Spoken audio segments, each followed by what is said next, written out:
sa'yo yan. Yes, na 360 naman yan. Yes. Oo, sakto. Siya na naman ako bahala doon sa 1K. Siya na lang daw po. Siya na lang bibigay sa akin. Yes, oh, yes. I am so sorry. Hindi madadagdagan ng 1,000 pesos ang ating weekly jackpot prize. Pero, Mama Ogs, sa'yo ang trono ng pinakamababang weekly jackpot prize. Yes! Dapat ba ako matuwa? Congratulations!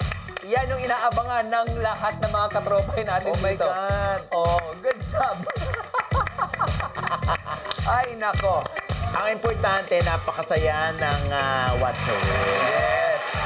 Nag-enjoy ako. Maraming salamat. Gusto ko nang sabihin, ang total na naiambag mo for the week ay nagkakahalagang 3,600 pesos. Parang pinamumukha mo sa akin yung 3-6 lang nakuha namin. Hindi. Gusto ko lang sabihin, i-reiterate lang para malaman ni... Paulit-ulit ka, nakita na nga nila eh. Tapos ulitin mo pa. Siyempre, nakakapiko na yun. Relax ka lang. Huwag kang mapipikon dahil may chance pang mapalakihan. Oh. Depende kay Thor. Okay?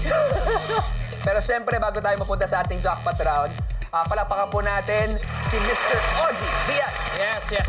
Mama Ogs, dito na po nagtatapos ang inyong role bilang guest watcher. Pero, stay put lang kayo dyan. Huwag muna kayo tatayo. Sige. Kasi siyempre, sasamahan pa natin si Thor Kating-kating na sa kasi. kanyang Kung jackpot gusto ko round. na maligo, Friday na eh. Isa pa rin na lalo na kasi. Antay lang.